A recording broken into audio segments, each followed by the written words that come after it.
안녕하세요, 청취자 여러분들. 저는 올해로 60대 중반이 된 한 여성입니다. 할머니가 되고 인생의 후반을 향해 열심히 달려가고 있는 제게도 이런 곳에 사연을 보내는 일이 생기게 되다니 그저 놀라울 따름이네요. 컴퓨터도 잘 다루지 못한 저였어도 자식 일에서는 그 누구도 막을 수 없는 열정 같은 것이 생기는가 봅니다. 사람을 믿는다는 것은 정말 힘든 일인 것 같아요. 특히나 저 같은 사람이 앞으로 그 누구를 믿고 마음으로 받아들일 수 있을까요? 지독하게도 제 자식이 비참한 꼴을 당해 가슴이 아프다 못해 갈기갈기 찢어져 버린 지난날 이야기를 지금부터 시작해 보도록 하겠습니다. 제게는 목숨보다 소중한 아들 한 명이 있습니다. 밑으로 아이 한 명을 유산하고 올고지 이 아이한테만 집중하면서 애지중지 키웠죠. 제가 20살이 칸 넘었을 때 세상에서 가장 착한 남자를 만나 급작스럽게 임신을 하며 얻은 아들이랍니다. 어린 시절 좀처럼 떼쓰는 법도 모르는 이 아들을 얻은 것이 저는 아직도 세상에서 가장 축복받은 일이라고 생각하는 사람입니다.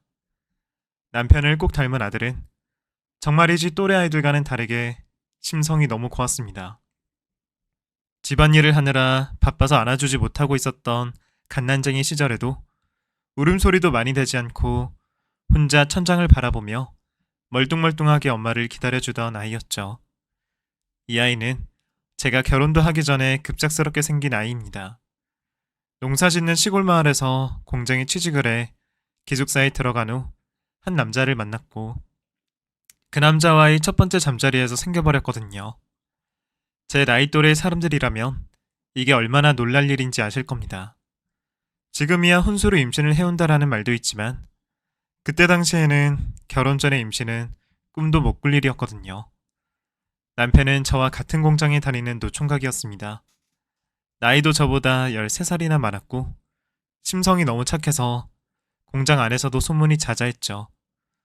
저를 만나기 전에 다른 여자와 동거를 한번 한 적이 있었다고 했는데 그동안 모아두었던 돈을 몰래 다 가져가 버렸었다고 하더라고요. 그 정도로 제 남편은 자신의 사람에게 모든 것을 다 내어주는 착한 사람이었습니다.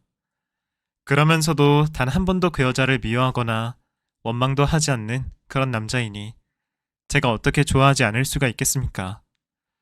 저와 같이 공장을 다니던 언니 역시 제 남편을 오랜 기간 짝사랑하고 있었습니다. 몇 번 마음을 고백했지만 자신은 그런 사랑을 받기에 과분하다며 한사코 그 언니의 마음을 거절했다고 합니다. 저는 그 남자를 보면서 어느새 점점 빠져들고 있었던 것 같아요. 공장 안에서도 힘든 일, 더러운 일은 모두 그 남자가 했고 남들이 요리조리 머리 굴리며 빠져나간 야근도 누구보다 열심히 일했습니다. 바보 같을 정도로 착했던 그 남자를 보면서 처음에는 답답함과 연민이 느껴졌고 그 마음은 점차 이성적인 마음으로 변했던 것 같아요. 그러던 어느 날 공장 내에 회식 자리가 마련되었고 평소에 마시지도 못하는 술을 몇 잔 마신 저는 용기를 내어 그 남자에게 말했습니다. 팀장님, 왜 그렇게 바보 같아요? 그 여자 안 미워요? 찾아서 당장에 돈 내놓으라고 하세요. 많이 취하셨어요. 술도 잘 못하시는 것 같은데 그만두세요. 뭐가 웃겨요? 저는 진지하게 말하는 건데 왜요? 제가 그 여자 말해서 싫어요? 하도 답답하니까 그러는 거 아니에요. 저도 다 들었습니다. 팀장님 과거에 있었던 일. 아니 왜 그렇게 살아요? 진짜 바보예요? 제가 사랑했던 사람이고 모든 것을 다 뺏겼어도 어쩔 수 없다고 생각해요. 제가 선택한 사람이잖아요. 저는 괜찮습니다. 다 잊었어요. 공장 언니에게 가끔 잠도 못 자서 수면제까지 먹어야 한다는 걸 들었던 터라 그 남자가 하는 말이 답답하기만 했습니다.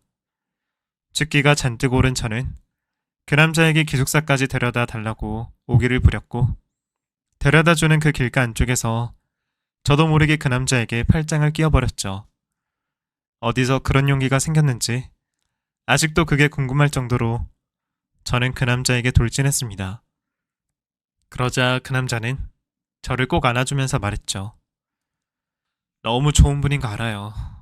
그래서 저같이 과거 있고 나이도 많은 남자 말고 다른 좋은 남자 만나요.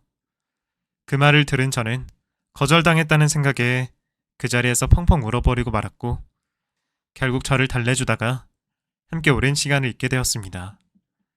남녀 칠세 부동석이라는 말이 있잖아요. 그날 그 속담대로 저희는 함께 있으면서 역사를 이루어 버리게 되었고 얼마 후 서로 죽고 못 사는 연인이 되어버렸죠. 그 남자도 저를 처음 봤을 때부터 마음속에 담아두었다는 것을 알게 된 순간 더 이상 망설일 이유가 없었습니다. 하지만 제 마음에 걸리는 공장 언니 때문에 얼마간은 많이도 힘들었던 것 같아요. 그 언니 눈치 보느라 제대로 표현도 잘 하지 못하고 애가 탔던 것이 한두 번이 아니었거든요. 결국 그 언니는 여러 가지 집안 사정으로 그곳을 그만두게 되면서 저희는 점점 더 편안하게 지낼 수 있었습니다. 남친은 제게 정말 너무나 잘하는 사람이었어요. 제게 똘똘한 여동생이 있어서 타지에서 대학교에 다니고 있었는데 제 여동생까지 자신의 친동생처럼 아껴주고 저 몰래 용돈까지 보내줄 정도였었죠. 저를 손에 물 한 방울 묻히지 않고 싶다고 하며 공주처럼 떠받들던 그 남자와 저는 어느덧 사랑의 결실로 아이가 생겨버리게 되었고 급하게 날짜를 잡아 양가 어르신들만 모시고 결혼을 하게 됩니다. 세상에서 가장 행복한 순간이 있다면 아마 남편과 살림을 시작했던 때가 아닌가 싶어요.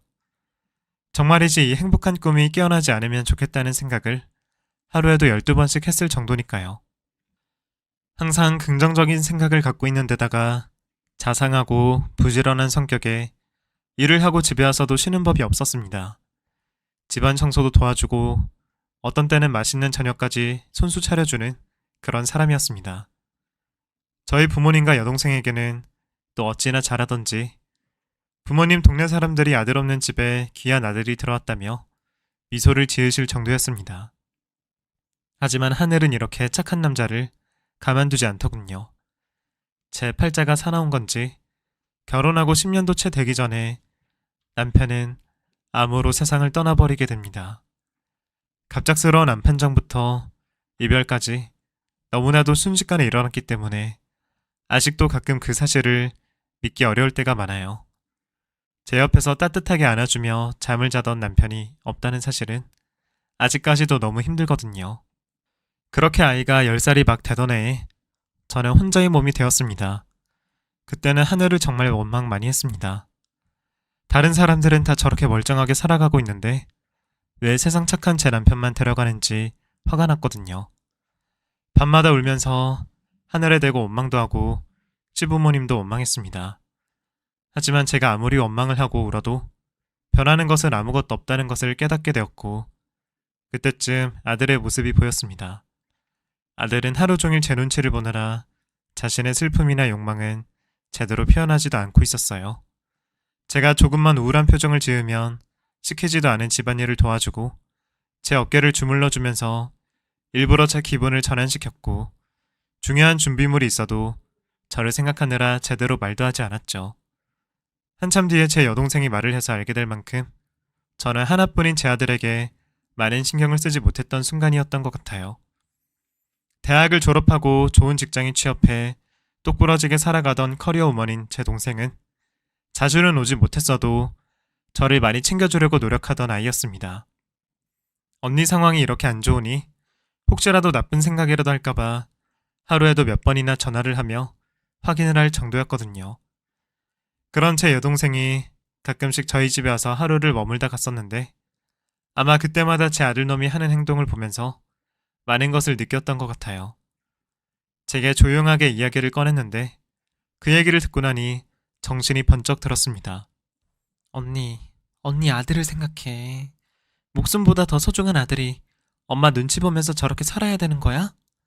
언제까지 이러고 있을 거야, 어? 저놈은 얼마나 아빠가 보고 싶고 힘들겠어. 말로 표현도 안 하고 저 어린아이의 속으로 삭히고 있는데 언니가 이러고 있으면 되냐고. 이제 정신 차리자.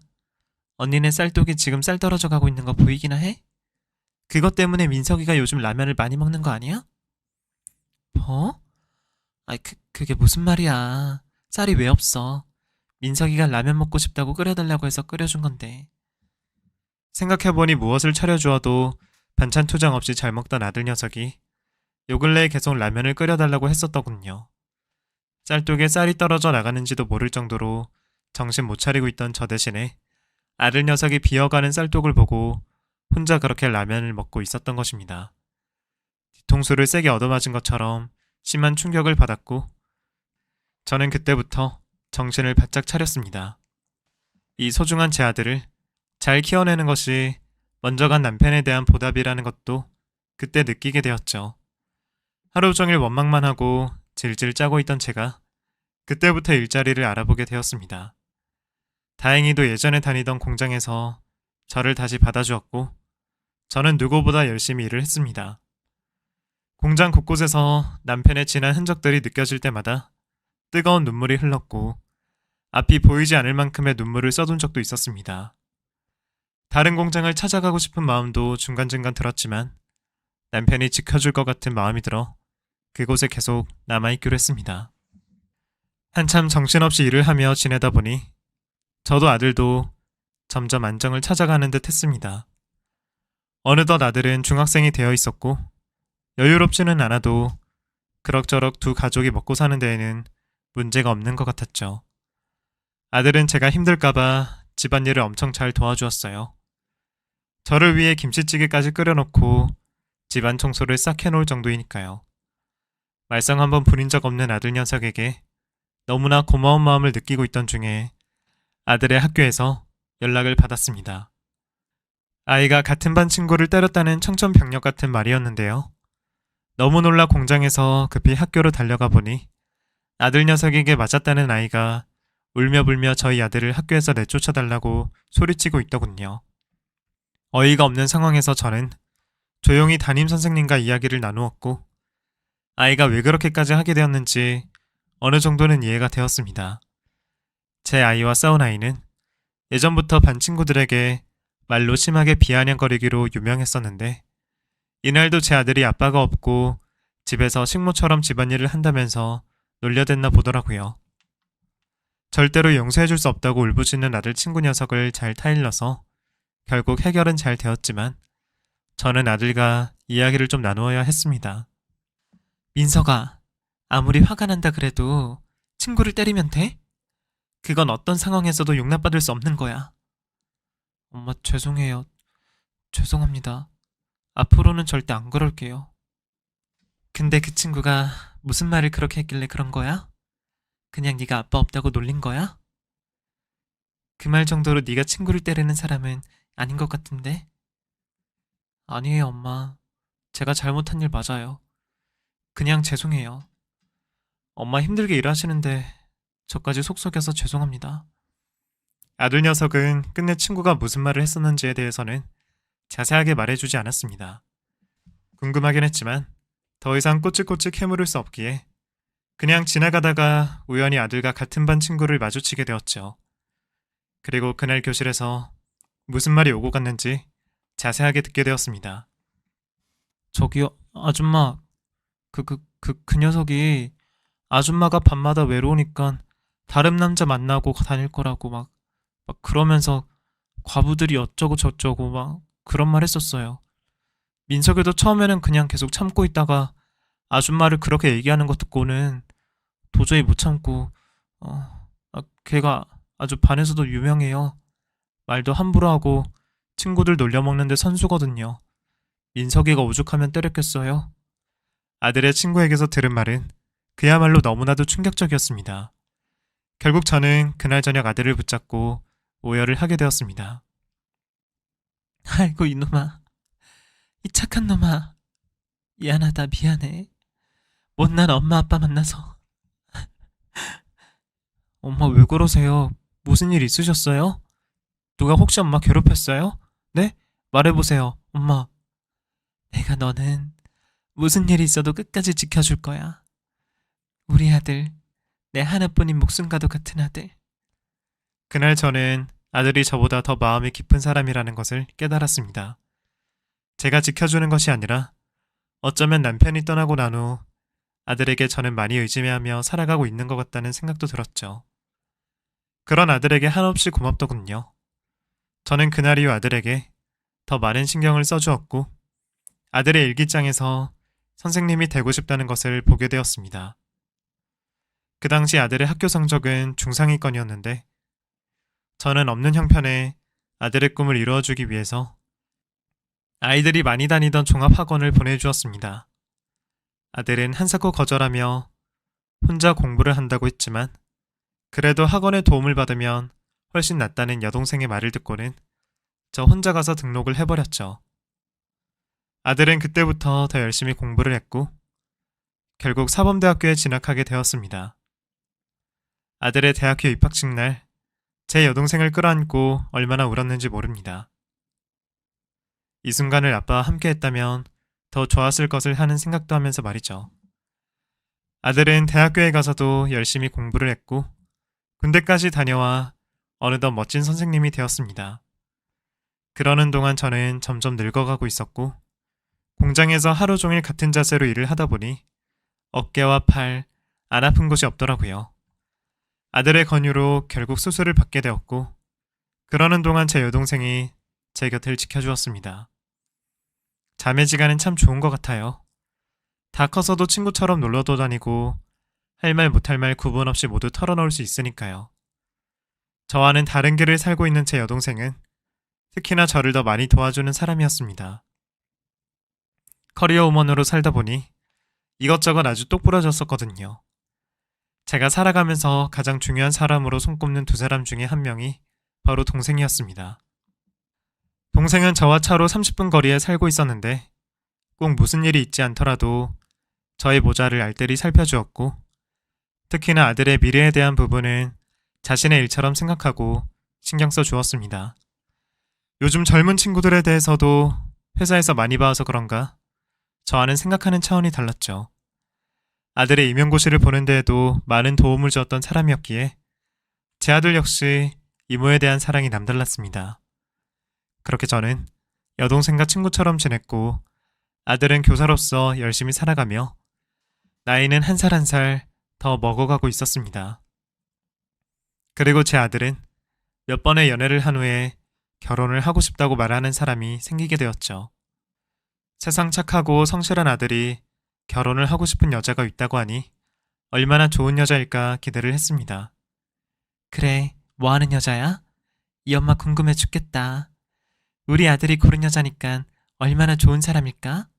언제 소개시켜줄 건데? 응? 이모도 오라고 하자. 아, 네 엄마. 이모도 불러야죠. 의사예요, 제 여자친구. 피부과 의사요. 뭐? 의사? 아니 의사 여자친구가 있었어? 엄마한테 왜 그동안 말 안 했어? 어머나 세상에. 아니 우리 아들 장하다 장해. 의사 여친도 있고. 어머. 아들의 여자친구가 의사라는 말을 듣고 저는 솔직히 너무 기뻤습니다. 아무것도 생각 못하고 오로지 의사라는 직업을 가졌으니 앞으로 얼마나 안정적으로 잘 살 수 있을까. 오직 그 하나 생각뿐이었죠. 하지만 이 소식을 들은 제 여동생은 저와는 다른 생각을 갖고 있더군요. 언니, 근데 의사가 왜 민석이랑 결혼을 해? 요즘 의사들 눈이 하늘 높은 줄 모르고 올라가 있는 거 몰라? 병원이라도 차려줄 재력이 있는 집안도 아니고 솔직히 이런 집 의사 며느리라니 말도 안 된다고. 뭔가 좀 이상해. 아무리 생각해도 이상해. 아이고 얘는 무슨 말을 그렇게 하니. 둘이 좋다고 하는데 그거면 된 거지. 더 이상 뭐가 필요해. 보기도 전부터 그런 소리 하지도 마라. 여동생은 제게 우려의 목소리를 냈지만 그때까지만 해도 저는 그게 무슨 뜻인지 잘 이해를 하지 못하고 있었습니다. 그리고 얼마 후 아들은 의사인 여자친구를 데리고 집으로 인사를 드리러 왔죠. 최대한 집안을 깨끗이 청소하고 정리한다고 했지만 워낙에 오래되고 좁은 집이라 뭔가 좀 아쉬운 부분도 있었습니다. 예비의사 며느리는 저와 제 여동생을 보고도 밝지 않은 표정과 떨떠름한 말투를 했는데 그걸 본 제 여동생은 화가 나서 날카로운 말들을 내뱉기도 했습니다. 아가씨, 무슨 안 좋은 일이라도 있어요? 영 표정이 좋지 않네요. 그래도 우리가 시어머니, 시이모님 될 사람들인데. 아, 그게요. 제가 속이 좀 좋지 않아서요. 사실 저 임신했거든요. 하지만 예비 며느리가 임신을 했다는 말을 듣고는 걱정이 싹 사라져버렸죠. 입덧도 심하다고 하니 저는 충분히 그럴 수 있다고 생각했습니다. 어머나 세상에, 임신이라고요? 우리 아들의 핏줄이 지금 자라고 있는 거예요?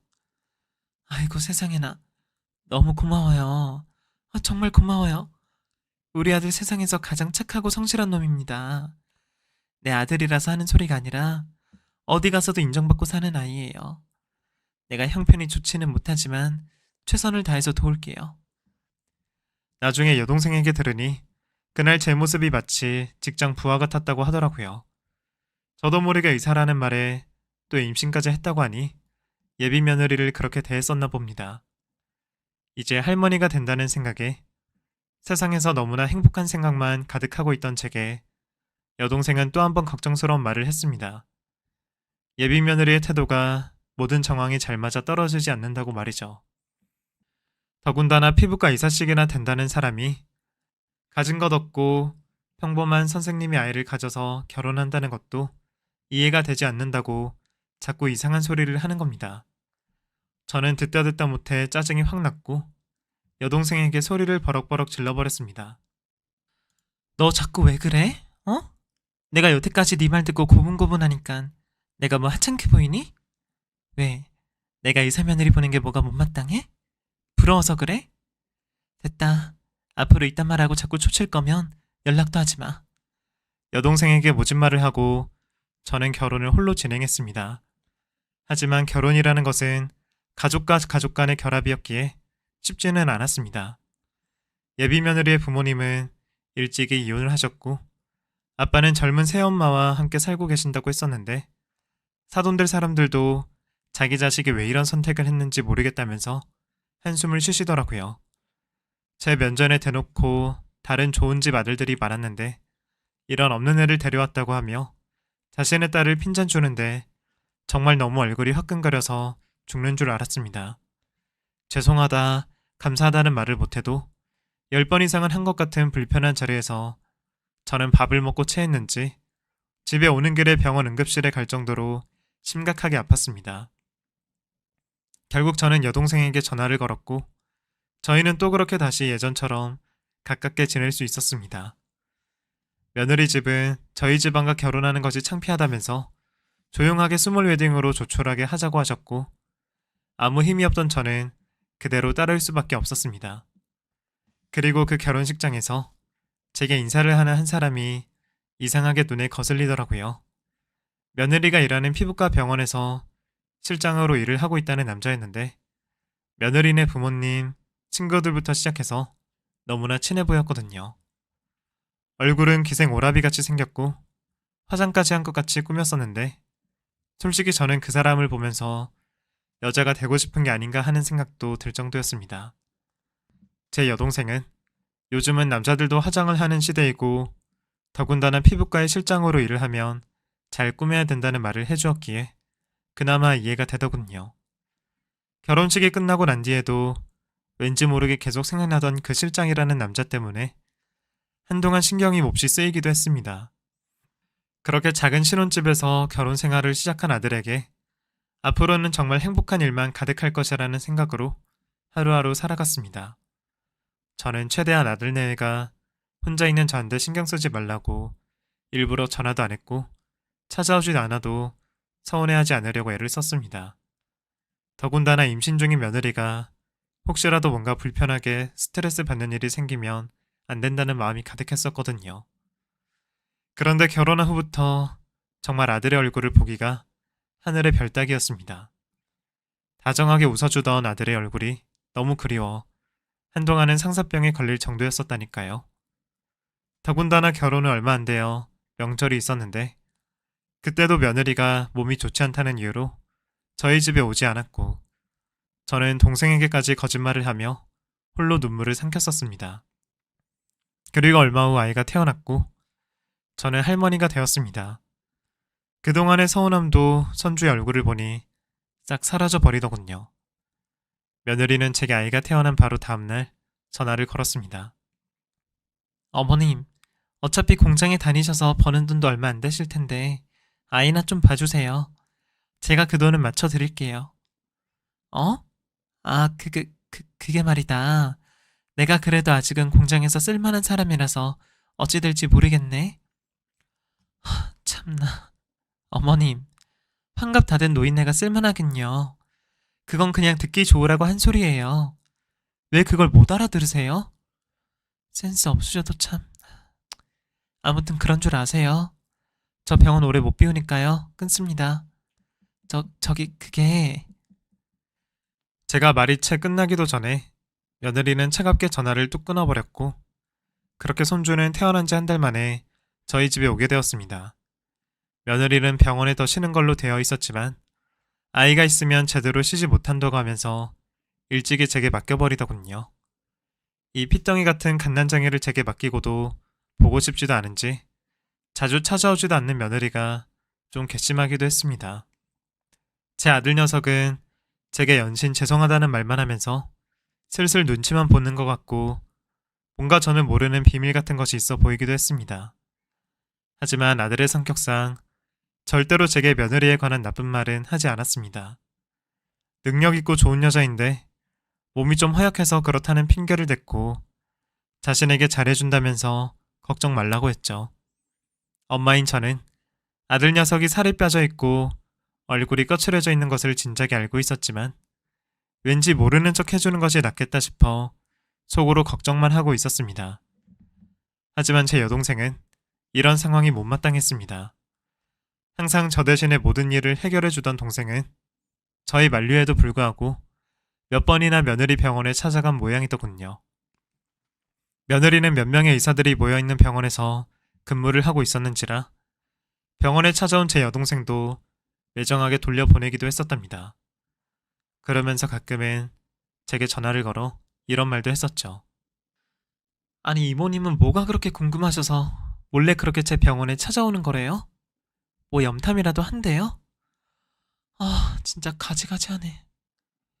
아니 뭐 해준 것 하나 없으면서 이제는 의사 체면까지 구기려고 작정을 한 거예요? 네? 아 그런 거냐고요. 아니 애미야. 무슨 말을 그렇게 하냐. 염탐이라니. 아휴. 아무튼 내가 얘기 잘해서 다시는 찾아가지 않게 하마. 미안하게 됐다. 선생 주제 의사 며느리 보셨으면 그냥 그걸로 감지덕지하고 사세요. 더 뭐 궁금해하고 바라시면 앞으로 피곤해지십니다. 아셨어요? 저를 나무라 하는 며느리의 말에도 저는 함부로 야단도 칠 수가 없더군요. 왠지 모르게 며느리는 처음부터 제게 그런 존재였던 것 같아요. 제가 원래 그런 성격도 아닌데 이상하게 제 아들이랑 연관이 되어 있다 보니 제가 왜 그렇게까지 낮아졌는지 저도 잘 모르겠습니다. 여동생은 제게 불같이 화를 내면서 본때를 보여줘야 한다고 했지만 저는 그러기도 싫었습니다. 그냥 이 가정 그대로 제 아들이 행복하게 잘 살아가기만을 바랬습니다. 하지만 이런 제 바램과는 달리 아들은 그렇게 행복해 보이지 않았습니다. 제 배로 낳은 자식인데 제가 왜 모르겠어요. 말투 하나, 표정 하나만 봐도 다 느낄 수 있는 것이 엄마라는 사람 아니겠습니까? 아들은 점점 말수가 줄어들었고 얼굴에 근심이 한가득 있는 사람처럼 보였습니다. 제 생일에도 잘 오지 않았고 그저 문 밖에서 아이만 안아서 홀라당 가버리더군요. 처음에는 아주 많이 서운했지만 시간이 지나며 저도 점점 마음을 내려놓게 되었던 것 같아요. 다행히 아들이 교사 직업인지라 방학이라는 것이 있어서 방학 때에는 손주를 데리고 가서 아들이 키웠습니다. 며느리는 집에서 밥이나 제대로 하는지 확인을 할 수는 없었지만 그냥 그러려니 했죠. 제가 끼어들어서 해결될 문제가 아니라는 생각이 들었거든요. 그렇게 어영부영 몇 년이라는 세월이 지나가게 되었고 어느 날 제 여동생은 충격적인 장면을 보았다면서 제게 전화를 걸었습니다. 언니. 그 잘난 언니 며느리가 지금 어디 가는지 알아? 그 기생오라비 같이 생긴 실장놈이랑 딱 둘이 붙어서 호텔 들어가더라. 호텔. 내가 병원 앞에서 며느리년 얼굴 한번 보려고 기다리다가 딱 봤다니까? 아이 너는 왜 자꾸 그렇게 염탐을 하니? 어? 그럼 병원 앞에서 기다렸다가 그 차를 따라간 거야? 너 왜 그래? 이제는 미행까지 해? 언니는 지금 그게 중요해? 우리 민석이가 그런 년이랑 사는 게 말이 된다고 생각하냐고. 핏기 하나 없이 거칠한 모습을 보고도 억장이 안 무너져? 내가 아주 그 년놈들 여전부터 둘이 붙어 있는 거 유심히 지켜봤는데 안 되겠어. 더 이상은 못 참겠다고. 호텔에 밥 먹으러 갔겠지. 너도 호텔 레스토랑 갔었다고 나한테 자랑하면서 사진 보내지 않았냐? 그만해라, 그만. 괜히 잘 살고 있는 애들 건들지 말고. 아휴, 이 바보 같은 언니. 실컷 손주 봐주고 시애미 대우도 제대로 못 받으면서 어떻게 이런 꼴이 나도 이렇게 가만히 있냐고. 아유, 답답한 사람아. 답답이고 뭐고 그냥 냅둬. 제발 부탁이다. 내가 제발 부탁할게. 어? 제발. 제발 그냥 내버려 둬라. 민석이네 죽이 되던 밥이 되던 이제는 자기 가정이야. 괜히 끼어들어서 가정 파탄 내지 않을 거면 그냥 그만해. 내가 이렇게 부탁하마. 저는 가슴이 찢어지면서도 동생에게 부탁했습니다. 그 판도라의 상자를 열고 싶지 않았나 봅니다. 불같이 화를 내는 동생에게 눈물을 흘리며 제발 그만해달라고 말하며 전화를 끊고 한참이나 울먹였습니다. 그리고는 마음속으로 하늘에 있는 남편에게 말했습니다. 제발 하나뿐인 당신 아들 민석이네 가정을 평안하게 지켜달라고요. 하지만 이번에도 하늘은 저의 부탁을 들어주지 않았습니다. 그로부터 며칠 후 아들 녀석은 죽을 고비를 겪고 말았죠. 갑자기 급하게 걸려온 전화를 받아보니 마포대교에서 제 아들이 구조되어서 병원에 있다고 하더군요. 꿈인지 생시인지 제 아들의 이름과 잘 떠오르지 않던 생년월일을 읊으며 몇 번이나 되물었지만 제 아들이 확실했습니다. 온몸이 너무 떨려 아무것도 할 수가 없어 여동생에게 급히 전화를 했고 깜짝 놀란 여동생은 곧바로 저희 집으로 달려와 저를 태우고 병원으로 향했습니다. 무슨 일이야, 언니? 어? 이게 다 무슨 일이야? 아, 정말. 아이고, 우리 착한 민석이. 빨리, 빨리 병원. 저는 채 아무 말도 못하고 하염없이 울면서 흐느끼고만 있었습니다. 차를 타고 가는 그 시간이 얼마나 길게 느껴졌는지 몰라요. 드디어 도착한 병원에서 아들은 응급치료를 받고 있었습니다. 저 멀리서 보이는 모습만 보아도 저는 한눈에 제 아들 민석이라는 것을 확실히 알 수 있었습니다. 우리 민석이, 우리 민석이가 왜 여기에.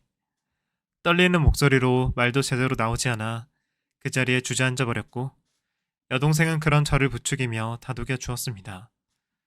그리고 급하게 응급수술로 들어가 버린 모습을 보며 저는 급기야 오열까지 했습니다. 하늘도 무심하시지 세상에 이렇게 착한 하나뿐인 제 핏줄을 어떻게 이 지경으로 만들 수 있을까 원망했습니다. 민석이 아버지, 뭐 하고 있는 거예요? 당신 아들 하나 제대로 지켜주지 못하고. 그렇게 갔으면 하늘에서 당신 아들은 지켜줘야지. 이 무심한 사람아, 이 무심한 양반아. 저는 오열을 했다가 멍했다가 그렇게 아들이 응급수술을 받는 동안 정신 나간 사람이 되어 있었습니다. 그러는 사이 잠시 후 며느리가 병원에 도착했다며 여동생이 기뜸을 해주더군요. 슬쩍 뒤를 돌아보니 시애미인 제게 와서 인사도 하지 않고 저쪽 구석에서 전화통화를 하고 있는 며느리의 모습을 발견했습니다. 아들 민석이에게 무슨 일이 있었고 왜 마포대교에서 구조가 되었는지 뭐라도 알고 있을 것 같아 서서히 며느리에게 발걸음을 옮겼습니다. 며느리는 제가 오는 줄도 모르고 뒤를 돌아선 채 누군가와 짜증 섞인 목소리로 통화를 하고 있더군요. 처음에는 병원과 관련된 일인 줄로만 알고 기다리고 있었는데 통화의 내용이 뭔가 심상치 않음을 알게 되었습니다. 그리고 저는 결국 충격적인 며느리의 말을 듣고야 말았습니다. 아씨, 목숨 되게 질기네. 안 뒤진 것 같아. 분명히 아까 의식 없었는데. 짜증나 죽겠어. 빨리 오기나 해. 일은 확실히 잘 처리하기로 한 거지? 나 같이 있었다고 의심받고 그러면 우리 둘 다 굴러가는 거라고. 알지? 당장 와. 끊어. 너무나 충격적인 말에 저는 소름이 돋았습니다. 분명히 제 아들을 두고 하는 말이 분명했거든요. 너 지금 뭐라고 그러는 거니? 우리 아들 네가 이런 거냐? 이런 못된 처먹은 년. 우리 아들이 너한테 뭘 잘못했어? 이런 썩어 빠질 년. 쓰레기 같은 년. 너 오늘 나한테 한번 뒤져봐라. 저기 뭐예요? 왜 그래요, 어머님? 정신 차리세요. 지금 아들 저렇게 됐다고 왜 저한테 화풀이 하세요? 사고 났다고요, 사고요. 저도 다쳤어요. 뭐? 그 자리에 같이 있었단 말이야? 근데 내 아들은 젖골이 나고 너는 이렇게 멀쩡하게 못이 어쩌고 저째? 안 뒤진 것 같다고? 이년아, 너 죽고 나 죽자. 며느리의 머리채를 부여잡고 마구 흔들어댔고 며느리는 그런 저의 손을 잡아 빼느라 병원 안에 있던 사람들은 온통 저희 주변에 몰려들었습니다.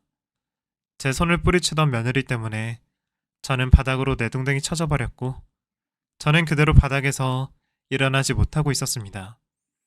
그러자 항상 저를 지켜주던 제 여동생이 쏜살같이 달려와 며느리의 뺨을 시원하게 한 대 후려 갈겼습니다.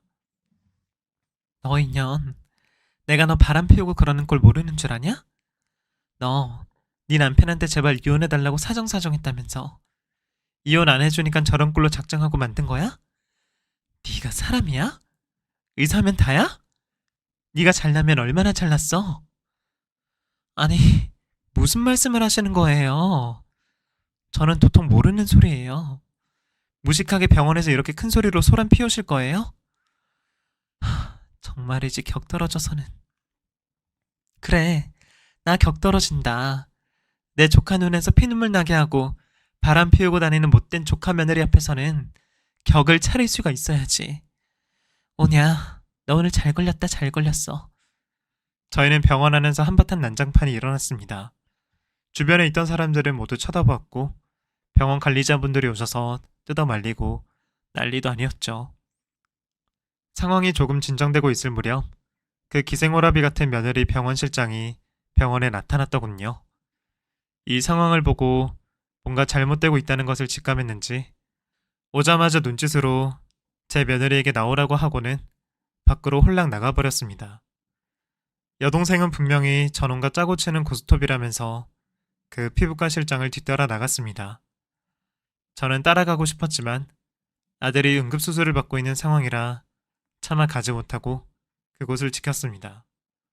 여동생이 뒤따라 나가는 동안 며느리도 그곳으로 향해 나가버렸고 응급수술실 앞에는 저만 홀로 덩그러니 남아있었죠. 잠시 후 여동생은 씩씩대며 들어왔고 분명히 무슨 꿍꿍이가 있는 것 같다면서 알아봐야 한다고 했습니다. 그 둘이 자신이 따져대니 차를 타고 도망을 가버렸다고 하면서 말이에요. 도통 제 아들에게 무슨 일이 일어나고 있는지 영문도 모르겠고 머릿속은 복잡해져 미쳐버릴 것 같았습니다. 세상 많은 사람 가운데 왜 자꾸 저희 집안 사람들에게만 이런 일이 일어나는지도 모르겠고 가슴속에 누군가 대못을 받고 있는 것 같은 극심한 통증까지 몰려왔습니다. 몇 시간이나 지났을까? 아들의 응급수술이 모두 끝났고 지켜봐야 하겠지만 수술이 잘 끝났다는 소식을 전해 들었습니다. 저는 그날 이후부터 아들의 병실을 단 한순간도 빠지지 않고 지켰으며 여동생의 며느리와 그 실장이라는 사람의 행적을 파헤치려 다녔었나 보더군요. 결국 여동생은 제 아들에게 일어난 교통사고 현장에 있던 사람이 며느리와 피부과 실장이라는 사실을 근거로 고의로 사고를 냈다는 사실을 경찰과 협력하여 알아내었고 그 과정에서 제 아들 명의로 들어있던 거액의 사망보험금이 있다는 것도 알 수 있었습니다. 그리고 그 피부과 실장이라는 놈은 제 며느리가 결혼하기도 전부터 연애를 했던 사람이고 폭력과 사기 전과도 있는 아주 악질이더군요. 저는 지금도 의아해요. 어떻게 저런 여자가 의사가 될 수 있었을까 하는 생각이 떠나지를 않습니다. 의사라고 하면 전국에서 모인 수재들이 치열하게 공부를 하고 또 해서 되는 직업이 아니던가요? 사람은 역시 공부만 잘한다고 전부가 아닌 것 같았습니다. 경찰에서 조사를 받던 중에 며느리가 이런 말을 했습니다. 사람이 분수에 맞게 살아야지. 어디 선생 나부랭이 주제에 의사랑 결혼을 해요? 그럼 이혼하자고 했을 때 깔끔하게 나가줬으면 됐잖아요. 쓸데없는 부성애인지 뭔지 때문에 이 사단이 난 거 아닙니까? 아, 찰거머리 같은 놈. 뭐? 인연이, 너 정말 못하는 말이었구나. 어떻게 사람의 탈을 쓰고 그딴 말을 짓거려? 네가 그러고도 사람이냐? 그래도 너랑 같이 아이를 낳고 사는 남자라고. 어떻게 이런 소리를 해? 천벌받을 년. 정말 쓰레기 같은 년. 아씨, 진짜. 그러게 빨랑빨랑 이혼만 했으면 이런 일 없잖아. 징글징글한 놈. 왜 그렇게 찰거머리처럼 안 떨어지나 몰라. 그날 술 취해서 실수로 임신해서 아주 다 망했어. 망했다고. 며느리는 차마 입에 담지도 못할 말을 계속해서 짓거렸습니다. 제 아들이 너무나도 착한 제 아들과의 하룻밤 실수로 아이가 생겼는데 그 아이를 책임져야 해서 결혼을 하자고 매달리는 아들 때문에 어쩔 수 없이 결혼을 했고 후회하며 이혼을 하자고 해도 아이 때문에 절대로 이혼을 하지 않은 제 아들이 미웠다고 하더군요. 그리고 이 배우에는 옆에서 며느리를 조정해온 병원 실장이 있었습니다. 실장은 제 며느리와 같이 앞으로 병원을 개업해서 크게 성공을 하고 싶었답니다. 그래서 제 아들 앞으로 거액의 사망보험을 들어놓았고 그 돈을 가로챌 목적이었나 봐요. 어떻게 사람 사는 인생에 이런 일이 생길 수가 있단 말이에요. 저는 인간의 탈을 쓰고 한 그들의 행동을 보고 차마 짐승만도 못하다는 말이 이럴 때 쓰인다는 것을 알 수 있었습니다. 제 평생 이렇게 약한 사람은 처음 보는 것 같아요. 착하디 착한 제 아들이 그동안 겪었을 고초를 생각하니 눈물이 앞을 가리더군요. 수술이 잘 끝난 아들이 점점 의식을 되찾고 건강이 회복되면서 저는 도대체 무슨 말을 어떻게 해야 할지 난감하기만 했었습니다. 하지만 제 아들은 자기 아빠가 그랬듯이 자신의 아내에 대해 그 어떤 나쁜 말도 하지 않았습니다. 그저 한숨을 쉬면서 아이의 엄마라는 말만 강조하더군요. 제 잘못이죠, 뭐. 어머니 잘못했어요. 정말 잘못했습니다. 호준이 엄마는 그냥 애초부터 저와 이혼하고 싶어 했어요. 그 사람은 저와 어울리지 않는 사람이었어요. 근데 제가 아빠 없이 살았던 그 세월을 제 자식에게 물려주고 싶지 않아서 그래서 제가 잡았어요. 다 제 잘못이에요, 어머니. 아이고 이놈아. 네가 세상 착한 네가 무슨 잘못이냐.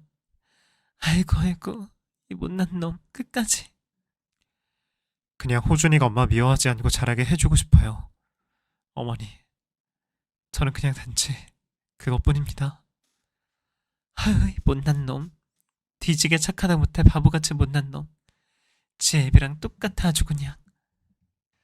저는 흐느끼는 아들을 꼭 안아주었고 그 후로 더 이상 아들에게는 전며느리 이야기를 하지 않았습니다. 하지만 그들이 지은 죄는 똑바로 죗값을 치르게 해주어야겠죠. 똑부러진 제 여동생이 그들을 결국 죗값을 치르게 만들어 주었습니다. 이렇게 아무에게도 이야기하지 못한 일들을 이곳에 털어놓고 나니 마음이 너무 홀가분해지네요. 여동생 말대로 제가 앞으로 이 인생을 잘 살아가려면 한 찜 덜어놓는 것이 맞을 것 같아 용기를 내어 글을 써보았는데 참 잘했다는 생각이 들어요. 아들과 손주와 3대가 함께 오손도손 모여 살며 소박하고 행복한 날을 꿈꾸는 60대 할머니가 쓴 사연이 여러분들께 어떻게 들려졌을지 모르겠네요. 앞으로는 행복한 꽃길만 걷게 되길 간절히 바라며 오늘 이 사연을 마치겠습니다. 끝까지 들어주신 여러분들 감사드립니다.